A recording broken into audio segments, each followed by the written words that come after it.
नमस्कार, मैं सौरभ मिश्रा स्वागत करता हूं आप लोग का अपने यूट्यूब चैनल ई गुरुकुल में। फ्रेंड्स, आज मैं आप लोग से बात करने वाला हूं Indira Gandhi national open university के masters of library information science के प्रोजेक्ट वर्क के बारे में। आइए फ्रेंड्स, हम लोग एक एक करके समझना स्टार्ट करते हैं कि हम लोग को प्रोजेक्ट वर्क कंप्लीट करने के लिए किन किन बातों का ध्यान रखना चाहिए और किस तरह से अपने इस प्रोजेक्ट वर्क को स्टार्ट करें ताकि बहुत ईजिली एक टाइम फ्रेम के अकॉर्डिंग हम लोग की ये चीज़ें कंप्लीट हो जाए। मैं आप लोगों से फिर से एक बार रिक्वेस्ट करूंगा, प्लीज़ आप लोग जो अपने MLIP 002 बुकलेट मिली है गाइड बुक, उसको बहुत अच्छे से एक बार उससे गो थ्रू हो जाइए ताकि चीज़ें आपको बहुत अच्छे से समझ में आ जाएं।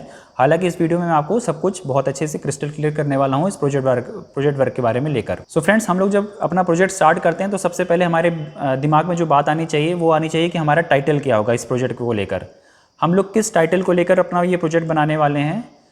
फ्रेंड्स, अपने टाइटल को लेकर बहुत आप कॉन्शियस रहिए। जब भी आप अपना प्रोजेक्ट स्टार्ट करिए तो आप ध्यान रखिए कि आपका टाइटल बहुत क्लियर होना चाहिए। आपको लाइब्रेरी साइंस से जुड़ा ही टाइटल होना चाहिए। ऐसा ना हो कि आपने कोई ऐसा टाइटल ले लिया है जिसका लाइब्रेरी साइंस फील्ड से कोई रिलेशन या कोई कनेक्शन नहीं है।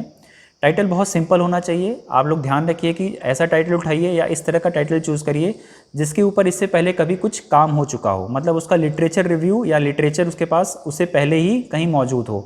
ऐसा ना हो कि आपने एकदम फ्रेश टॉपिक उठा लिया है, एकदम फ्रेश चीज़ उठा ली है जिसका लिटरेचर आपके पास अवेलेबल ही नहीं या उसके पहले किसी ने उस पर कुछ काम ही नहीं किया है और आपको उसको समझने में, उसकी जानकारी लेने में, उसके बारे में सर्च करने में बहुत ज़्यादा प्रॉब्लम आ रही हो। तो फ्रेंड्स, टॉपिक स्टार्ट करते समय या टॉपिक चूज़ करते समय आप इस बात का ध्यान रखिए कि बहुत रिलेवेंट और बहुत छोटा, बहुत कॉम्प्रोमाइज़ होना चाहिए, बहुत आसानी से उसका लिटरेचर कहीं आपको मिल जाए, इस चीज़ का ध्यान रखिए। हालांकि आपकी जो गाइड बुक है उसमें आपको पहले से ही 24 टॉपिक्स को सजेशन दे रखा है, लेकिन बस वो सजेशन है, ये कोई कंपलसरी नहीं है कि आप उन्हीं टॉपिक्स को ही स्टार्ट करें या चूज़ करें। आपके ऊपर डिपेंड करेगा। आप अपने गाइड और आपके जो सुपरवाइज़र होंगे उनसे कंसल्ट करके अपने टॉपिक्स को क्लियर कर सकते हैं, डिस्कस कर सकते हैं। फ्रेंड्स, दूसरी बात जो हम लोग को ध्यान में रखनी चाहिए अपने प्रोजेक्ट को कंप्लीट करते समय वो है हमारे गाइड यानी हमारे सुपरवाइज़र जो हमें इस प्रोजेक्ट वर्क में हमारी हेल्प करने वाले हैं। उनकी कुछ मिनिमम क्वालिफिकेशन आपको इग्नू ने आपके गाइड बुक में दे रखी है, आप उसको प्लीज़ एक बार पढ़ लीजिए। मैं आपको बता देता हूँ। कुछ मिनिमम 3 क्वालिफिकेशन दी गई है। पहला, वो लाइब्रेरी साइंस में PhD होना चाहिए और लेक्चरर ग्रेड, UGC का जो लेक्चरर ग्रेड है उस पर अगर वो अपॉइंटेड है तो ही वो आपको गाइड कर सकते हैं। ये इनकी मिनिमम क्वालिफिकेशन है फर्स्ट।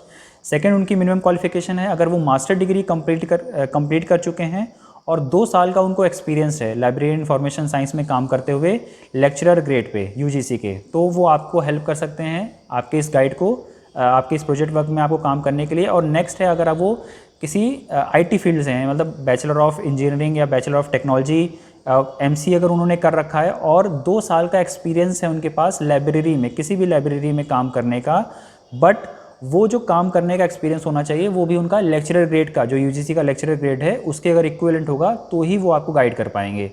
तो फ्रेंड्स, ये 3 मिनिमम क्वालिफिकेशन आपके पास आपके सुपरवाइज़र के लिए है। जब भी आप अपना सुपरवाइज़र ढूंढें या आपको कोई सुपरवाइजिंग करने के लिए तैयार हो तो आप एक बार ये प्लीज़ ज़रूर क्रॉस चेक कर लें कि क्या वो 3 मिनिमम क्वालिफिकेशन में से किसी एक में भी सुटेबल है या नहीं। अगर ये चीज़ें कंप्लीट करते हैं तब आप उनसे अपना उनका सुपरविजन ले सकते हैं अपने इस प्रोजेक्ट वर्क को कंप्लीट करने के लिए। तीसरी चीज़ जो हम लोग अपने प्रोजेक्ट वर्क को कंप्लीट करने के लिए देखनी होगी वो होगी हमारी सिनॉप्सिस। फ्रेंड्स, जिस भी टॉपिक पे आप अपना प्रोजेक्ट वर्क कंप्लीट करना चाहते हैं उसका पहले आपको एक सिनॉप्सिस बनाना पड़ेगा। सिनॉप्सिस का मतलब एक बेसिक इंट्रोडक्शन टाइप का होता है।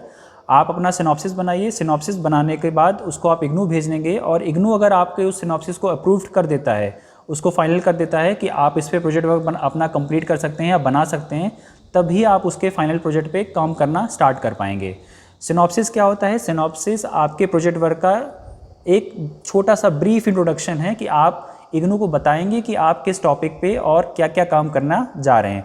अगर आप अपने पेज नंबर 7 पे देखेंगे तो आपके यहाँ पे सिनॉप्सिस का एक फॉर्मेट दिया हुआ है, फॉर्मुलेशन दिया हुआ है, जिसमें आपको इग्नू को जब आप अपना सिनॉप्सिस भेजेंगे तो उसमें क्या क्या आपको भेजना पड़ेगा। आपको अपना टाइटल भेजना पड़ेगा, आप किस टाइटल पे काम करना चाह रहे हैं या आपने क्या टाइटल चूज़ किया है, उस टाइटल का एक बेसिक इंट्रोडक्शन आपको देना होगा। Then after statement of problem, आपके पास आप किस प्रॉब्लम पे रिसर्च करने वाले हैं उस पर आपको एक थोड़ी सी इन्फॉर्मेशन देनी पड़ेगी। रिव्यू ऑफ लिटरेचर, आप इस इन्फॉर्मेशन को सही करने के लिए या आपका जो ये रिसर्च वर्क आप करने जा रहे हैं उसके लिए आपने कौन कौन से रिसर्च पेपर्स या कौन सी अदर लिटरेचर बुक्स आपने पढ़ी है उसके बारे में आप यहाँ पे इन्फॉर्मेशन देंगे। अपने प्रोजेक्ट के बारे में आपका क्या ऑब्जेक्टिव है उसको बताएंगे, क्या क्या स्कोप्स हैं, उसकी आपने कौन कौन से मेथड का सैम्पलिंग की है उसके बारे में बताएंगे, और कौन कौन से हाइपोथेसिस आपने बनाए हैं अपने प्रोजेक्ट को कंप्लीट करने के लिए उसके बारे में आप इग्नू को इन्फॉर्मेशन देंगे अपने सिनॉप्सिस के माध्यम से। रिसर्च मेथोलॉजी क्या है आपकी, आपके प्रोजेक्ट बनाते समय कौन कौन से लिमिटेशंस हैं उनको बताएंगे। ऑर्गेनाइजेशन ऑफ द स्टडी के लिए आपने कौन कौन से ऑर्गेनाइजेशंस को चूज़ किया उनके बारे में बताएंगे। कंक्लूजन बताएंगे अपना, and then after reference and bibliographic information, और फाइनली आप इंडेक्स देंगे। तो फ्रेंड्स, ये जो लिस्ट आपके पास इग्नू ने आपके प्रोजेक्ट गाइड बुक में दे रखी है, इसको आप बहुत थॉरली फॉलो करेंगे। अगर ये चीज़ें इस तरह से नहीं जाती हैं इग्नू के पास, तो बहुत चांसेस हैं कि आपका प्रोजेक्ट रिजेक्ट होकर आपको वापस मिलेगा, मतलब आपका सिनॉप्सिस रिजेक्ट हो जाएगा, या हो सकता है आपको उस पर रिवीजन करने के लिए इग्नू की तरफ से बोला जाए।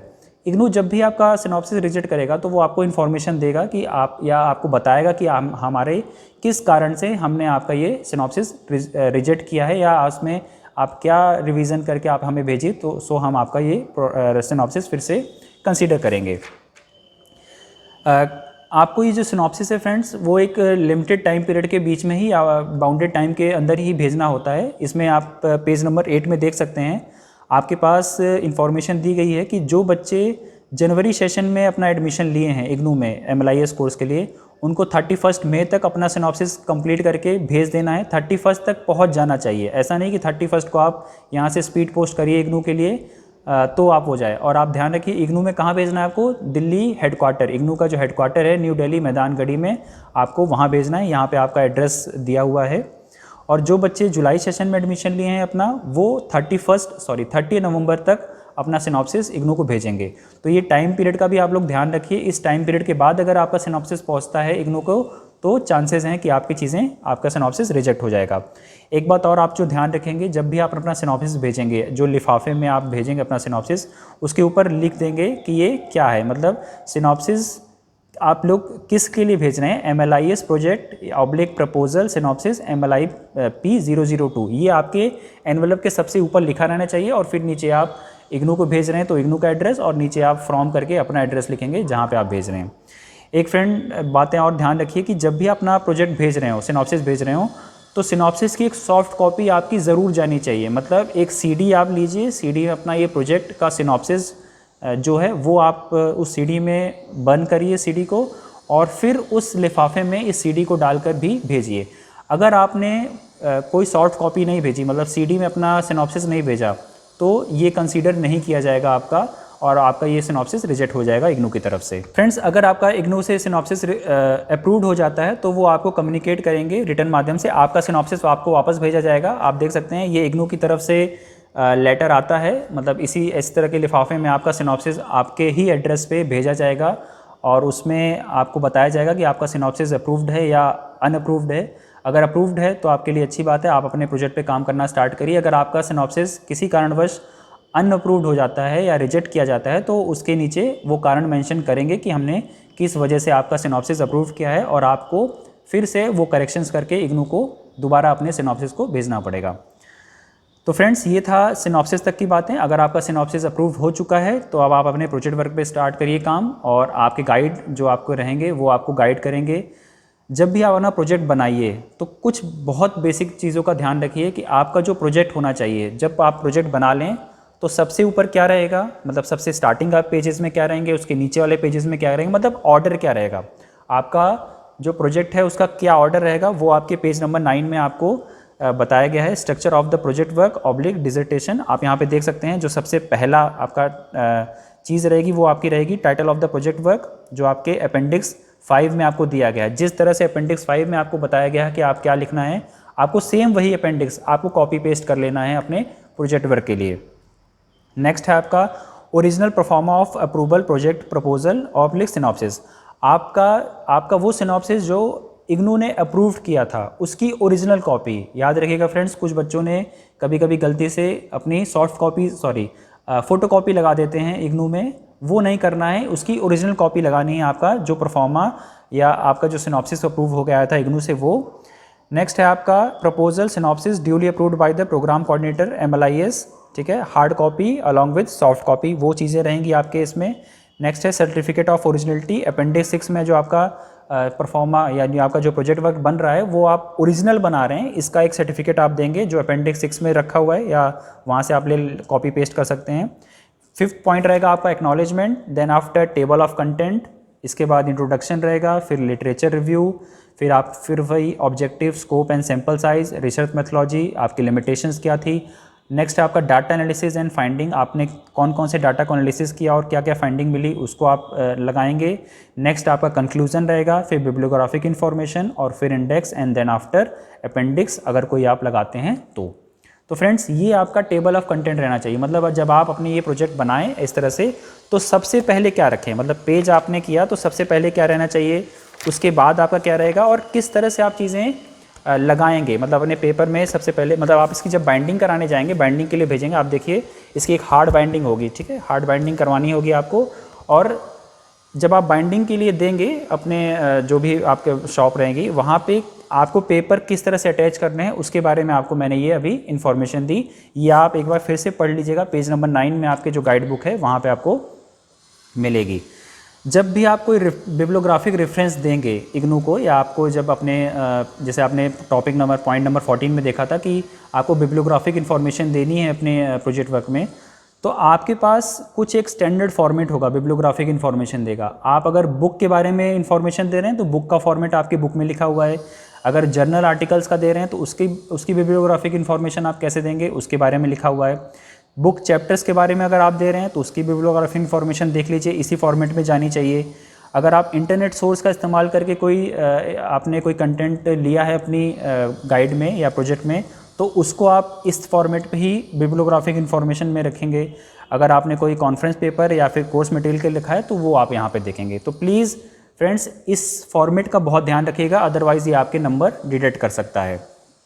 नेक्स्ट है आपका जो प्रोजेक्ट वर्क है वो नियर अबाउट 20,000 वर्ड्स के आसपास होना चाहिए। मतलब आपका स्टार्टिंग से सिनॉप्सिस से लेकर आपका जो फाइनल कंक्लूजन आप देंगे, अपनी बिब्लियोग्राफिक इन्फॉर्मेशन तक देंगे, वो आपकी 20,000 वर्ड्स में कंप्लीट होना चाहिए। और यहाँ पे देखिए आपकी बुक में लिखा हुआ है, however 10% variation of either side are permissible, मतलब 10% आगे पीछे आपका हो सकता है। मतलब 200 वर्ड्स आगे जा सकते हैं या 2 वर्ड्स, अगर 200 वर्ड्स कम भी रहेंगे तो कोई प्रॉब्लम नहीं है, बट कोशिश रखिए कि इसी वर्ड लिमिट के बीच में आपका ये सिनॉप्सिस कंप्लीट हो जाना चाहिए।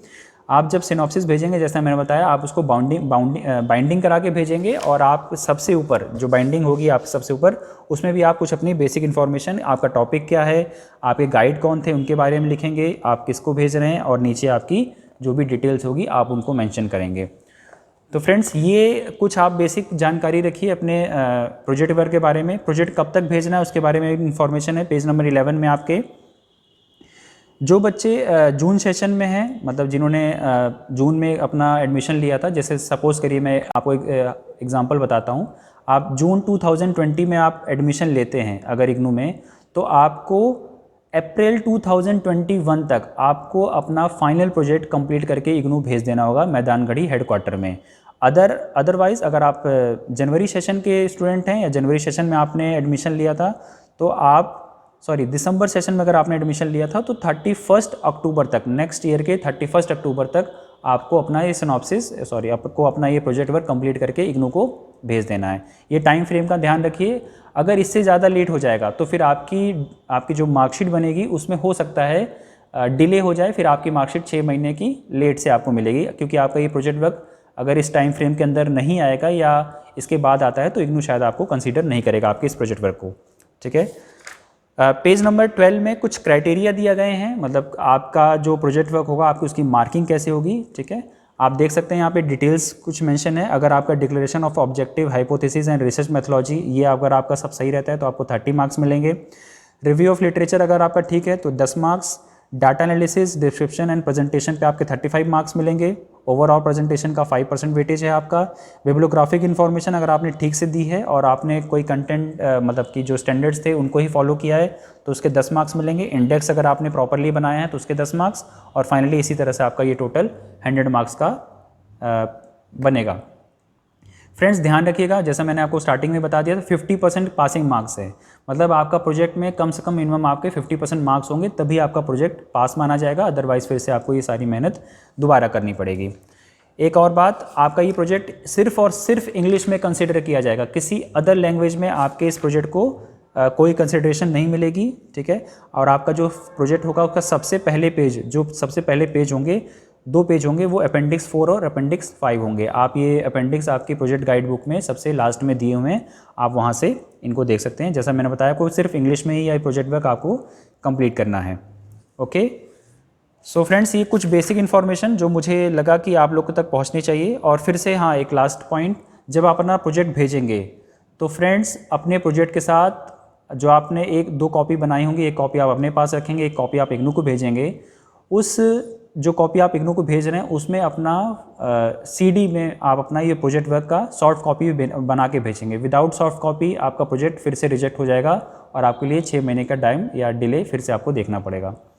तो फ्रेंड्स, आई होप कि मैंने चीज़ें लगभग क्लियर कर दी होंगी। आई होप कि आपको सब कुछ समझ में आया होगा। फिर भी अगर आपके पास कोई डाउट हो प्रोजेक्ट वर्क को लेकर, या आपके मन में कोई ऐसी डाउट रह गई हो कि ये चीज़ें शायद मेरे से छूट गई हो, या आपका कोई स्पेशल प्रॉब्लम आ रही हो, तो आप प्लीज़ कमेंट बॉक्स में उनसे हम मुझसे और हमारी टीम से सहयोग कर सकते हैं। मैं कोशिश करूँगा आप लोग के जितने भी प्रॉब्लम्स हों, जितनी भी चीज़ें हों, उनको कवर करने की। फाइनली ये वीडियो यहीं पे कंप्लीट करते हैं। आई होप कि आपको मैंने प्रॉपर गाइड किया होगा। वीडियो अगर पसंद आई होगा तो लाइक करिएगा, चैनल को सब्सक्राइब करिए। ऐसी ही इन्फॉर्मेशन पाने के लिए, एजुकेशन सेक्टर से जुड़े रहने के लिए चैनल को सब्सक्राइब करिए और फ्रेंड्स के साथ वीडियो शेयर करिए। थैंक यू, मिलते हैं एक नई वीडियो के साथ।